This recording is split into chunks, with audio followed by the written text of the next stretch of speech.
moved from Europe down to West Africa, and then enslaved from West Africa down to the West Indies.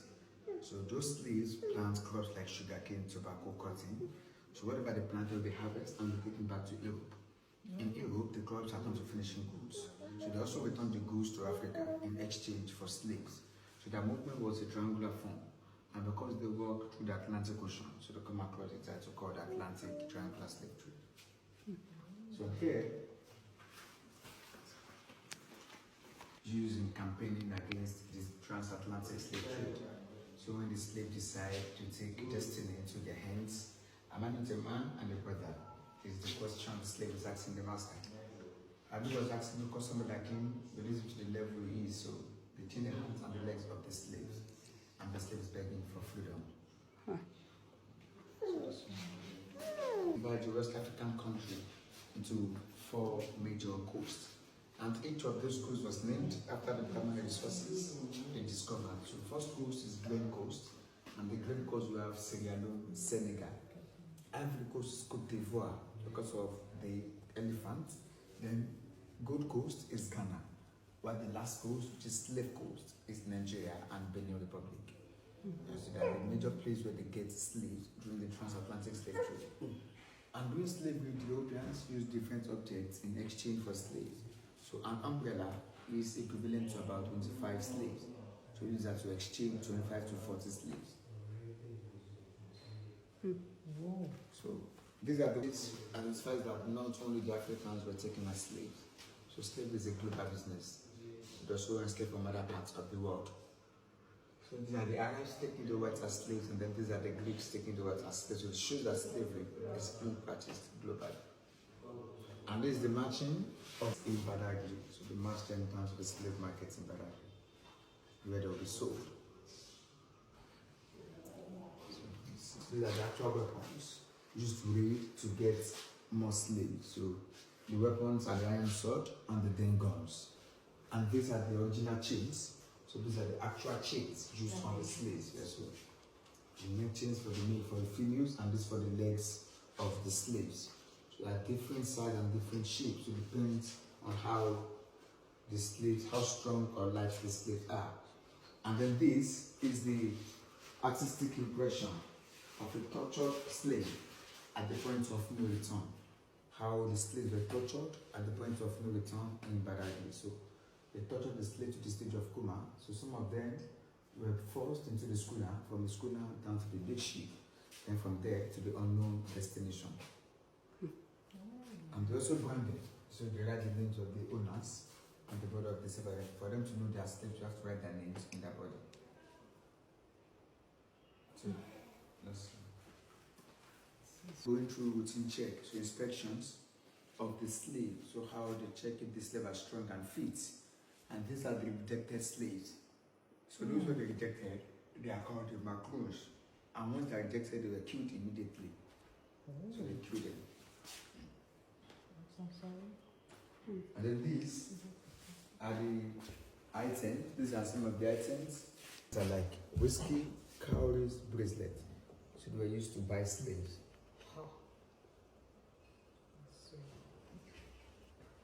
To the point of no return. This is the marching of the slaves on a straight line to the point of no return. So they march on a straight line. So see them on a straight line heading to the unknown destination. And here we have the eight. Pending the time the ship will arrive to the Atlantic Ocean. Then from the Barracoon, that's where they now march the slave down to the point of no return. Yes. The dealers of slave during the transatlantic slave trade. The picture of the first man shows Henry the Navigator, who is a Portuguese. The man at the middle shows Captain John Hawkins, an English. Then the third man shows picture of Felix de Souza, who also came from Brazil, who was a major slave dealer, buying and selling slaves for 30 years. Then this is a city in England, they use all the money from slavery to develop the city in the year 1894. And these are the advertisements. So they place the slave on different adverts on the plantation. So let's see. Drink water. So on the plantation originally they put water for the slaves here. And all the slaves have to surround the pots. is that they put their mouth or they use their hands to scoop water. And they only allow or are accustomed to water once in a day. So drink water only in the afternoon. Then this is the canon. This is the canon. So during slavery, they give this canon to the local chiefs, and the chiefs give them 100 slaves in exchange for the canon. So this one goes for 100 slaves. And this is the replica of the slave ship. So the ship has the upper deck and the lower deck. Upper deck for the masters, lower deck for the slaves. And this is the pattern of the slaves in the lower deck of the ship. So they lie down, they face up for 2 to 12 weeks. The same position the slaves urinate and defecate, and they died every day. So let's see.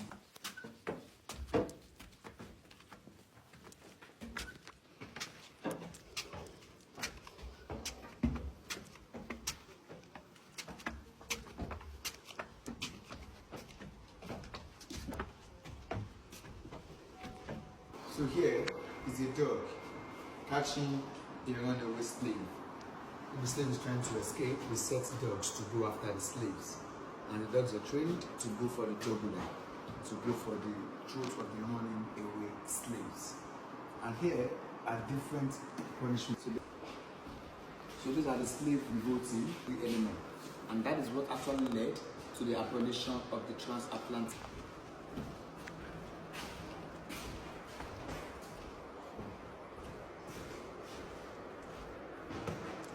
So these are the first set of the Hausa slaves. We have 2 categories of slaves: domestic slaves and the plantation slaves.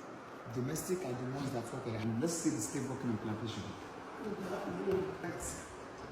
Slaves working on different plantations. So these are working on maize plantations, tobacco plantations, the cotton plantations, and the sugarcane plantations. And for the slaves that work on the sugarcane plantations, mostly they are not allowed to eat or talk to one another.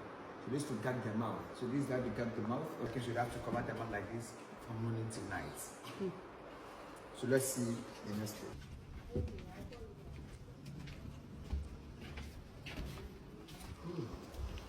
Abolitionists.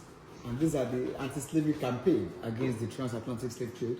So we have a statement that was said by Harriet Tubman, who said she has reasoned this out of her own mind that is either she died or she survived. So, but it will be better for her to choose one of those two, either death or being alive.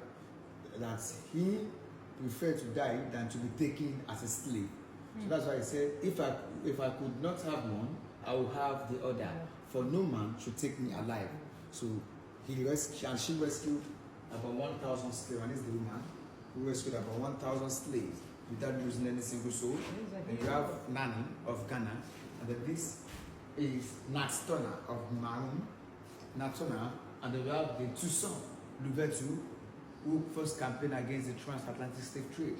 Then we have Captain John Brown, who gave weapons to the slaves for them to fight for their freedom. And because of that reason, he was sentenced to be killed by hanging. And then here we have Thomas Clarkson, we have Granville Sharp, and then this is Lauda Equiano, who was an Igbo, who was also an abolitionist. Then this is Frederick Douglass, and of course we have William Wilberforce. So that those that stopped the transatlantic slave trade, we call them the slave abolitionists. And these are some of the Yoruba cultures practiced in Brazil, because most of the Yoruba slaves were taken to Brazil. And when they're moving to Brazil, they also move with their cultures. And they still preserve the cultures till the present day. So let's see Badagry. There is a masquerade called Zangbeto Masquerade. Zangbeto is a very unique and popular masquerade in Badagry, used for security and entertainment. So it's a cult, and the cult mentor is called Zanga. And here are drums, called twin drums, used during special occasions in Badagry. And the drums are beaten with a stick called a guitar. And originally, the drums are beaten only by orphans, and were beaten once in a year. And these are different side attractions in Badagry and different background history of Badagry. Part of the story is that his chief in Badagry, who was a major slave dealer, and he was later sold into slavery, and the name of the slave of the chief is Chief Jenkin of Badagry Kingdom. Then this is what Shakespeare coming now. True, where Christianity was first proclaimed in Nigeria. This is the Badagry Heritage Museum, the Toko Island, the first Catholic settlement in Nigeria, the Slave Market International Museum, the Wau Palace, the Slave Jetty. Here we have the point of no return, the first upstairs in Nigeria, the Brazilian Barracoon. And of course, this is a culture in Badagry.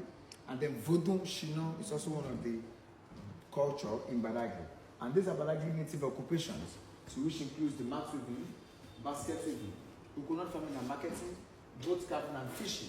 It's one of the major occupations in Badagry. And this is a street in Badagry in 1889 and Badagry in 2019. Badagry before and Badagry now. So once again, you are welcome to the Heritage Museum. So thanks for coming.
I'm proud to tell you that